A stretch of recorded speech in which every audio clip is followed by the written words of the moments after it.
It was just a normal Tuesday, or so I thought. I wasn't snooping, okay? Let's get that straight. I've never been the kind of wife to go rifling through my husband's stuff, looking for trouble. But sometimes, trouble finds you, doesn't it? I was on my way to the grocery store when I realized I'd left the shopping list in Dan's car. He took my car to work because his was in the shop, so I grabbed his spare keys, headed outside, and opened the door to grab the list off the passenger seat.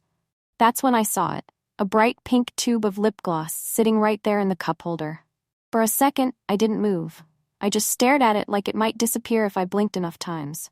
I don't wear lip gloss, I haven't in years. And pink? Not my shade. Never has been. I picked it up, turning it over in my hand like it might hold some kind of clue.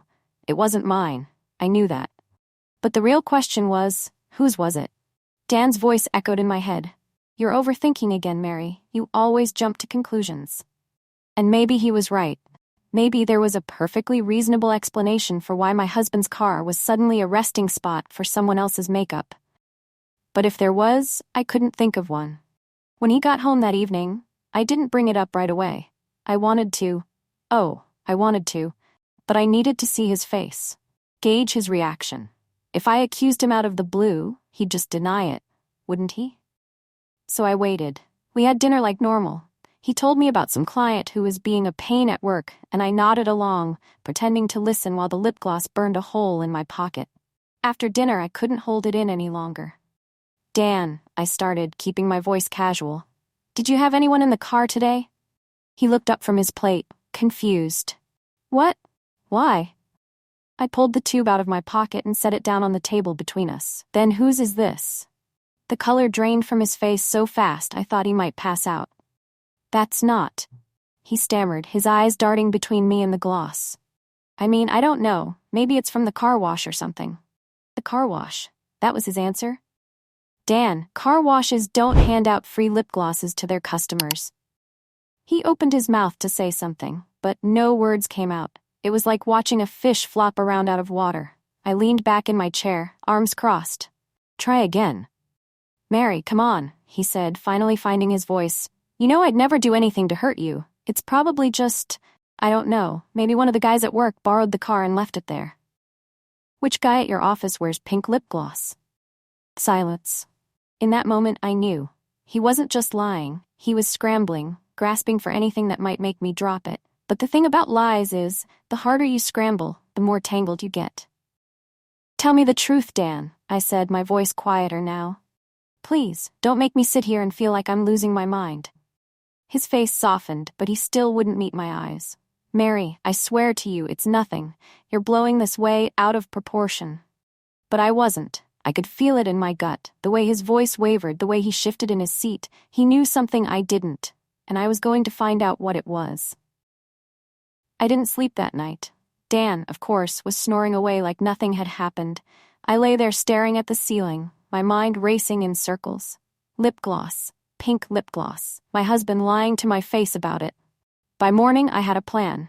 If Dan wasn't going to tell me the truth, I'd have to dig it up myself. He left for work around 7:30, kissing me on the cheek like he always does.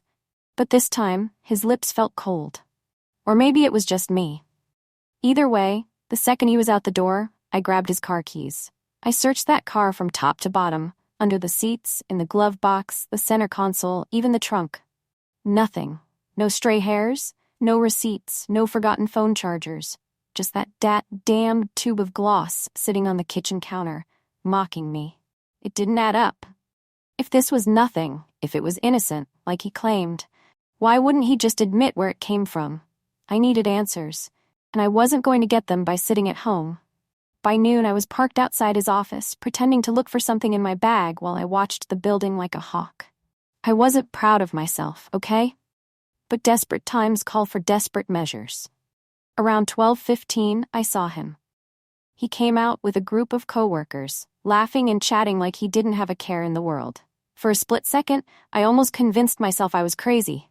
Maybe I had overreacted. Maybe the lip gloss really was some random, meaningless thing. And then I saw her.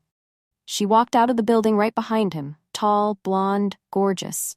She was carrying a coffee cup in one hand and rummaging through her purse with the other. and when she pulled her hand out, I saw it. Pink lip gloss. My heart sank. I sat there, frozen, as she walked over to Dan and handed him the coffee. They talked for a minute, laughing like old friends, and then she reached up and brushed something off his shoulder. I couldn't take it anymore. I got out of the car and started walking toward them before I even knew what I was doing. Dan saw me first. His smile dropped so fast it was almost comical. "Mary?" he said, his voice tinged with something between shock and panic. The blonde turned around, looking at me like I'd just dropped in from another planet. "Hi," I was forcing a smile. "I'm Mary, Dan's wife." The girl, because that's what she was, really barely older than Natalie, blinked at me like she wasn't sure if she should run or stay. Hi," she said awkwardly. Dan cleared his throat, stepping between us. "Mary, what are you doing here?" "Just thought I'd stop by," I said sweetly. "You know, say hi, maybe meet some of your coworkers. Like," I turned to the blonde. "What's your name, sweetheart?" "Rachel," she said, her voice barely above a whisper. "Rachel. Pretty name for a pretty girl." "Well, Rachel," I said, looking her dead in the eyes. "Do you always leave your lip gloss in other people's cars, or was that just a one-time thing?" Her face turned bright red. She looked at Dan like he might somehow save her, but he was too busy trying to melt into the pavement. I don't know what you're talking about," she stammered. "Oh, I think you do," I said, my smile fading. "See, I found this little beauty in Dan's car yesterday." I pulled the tube out of my bag and held it up like it was Exhibit A. "Recognize it?" Rachel's mouth opened and closed, but no sound came out. "Mary, that's enough," Dan said, his voice low and sharp. "No, Dan, it's not enough," I snapped, turning on him. "Because I've spent the last 24 hours wondering if I'm crazy, if I'm imagining things, but now I'm here, looking at the two of you, and it all makes perfect sense." "Mary, stop," he said again, reaching for my arm. I pulled away. "You stop, Dan. Stop lying to me. Stop pretending everything's fine when it's not. Just tell me the truth for once." He didn't say anything. Neither did Rachel. They just stood there, two guilty faces staring back at me. And in that moment, I realized I didn't even need to hear it. The silence said everything I needed to know. I didn't wait for Dan to speak. The weight of his silence had already crushed every last bit of hope I had left. Whatever excuses or half-baked explanations he could offer wouldn't fix what was broken. Rachel muttered some barely audible apology before all but sprinting back into the building, her heels clicking against the pavement like an alarm clock waking me from the nightmare I'd been living. I watched her go, not with anger, but with something closer to pity.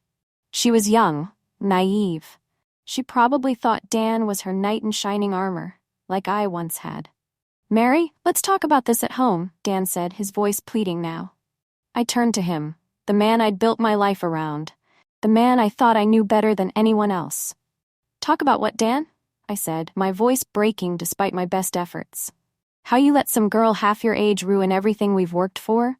How you lied to my face? Or how you stood there and let me feel like a fool?" He looked down at the ground, his hands shoved deep in his pockets, like a child caught in a lie. "It's not what you think," he muttered. "Then tell me what it is," I shot back. "Because from where I'm standing, it looks exactly like what I think." He didn't answer. For a long moment, we just stood there, the tension between us heavy and suffocating. People passed by, glancing at us with curiosity. But I didn't care. Let them stare. Let them see the cracks in our perfect little life. Finally, I spoke. "I'll pack your things when I get home," I said, my voice steady despite the tears welling up in my eyes. "Don't come back tonight. I need time, and so do you." Dan looked up at me then, panic flashing across his face. "Mary, please." "No," I interrupted, holding up a hand. "You made your choices, Dan. Now I have to make mine." I turned and walked away, my heart breaking with every step. But as I climbed into my car and drove home, I felt something else, a strange, unexpected sense of relief. For the first time in a long time, I wasn't second-guessing myself. I wasn't trying to convince myself that everything was fine when it clearly wasn't. I was done pretending. Dan could have his secrets, his lies, his lip gloss. I had my dignity, and that, I realized, was worth far more than anything I'd lost.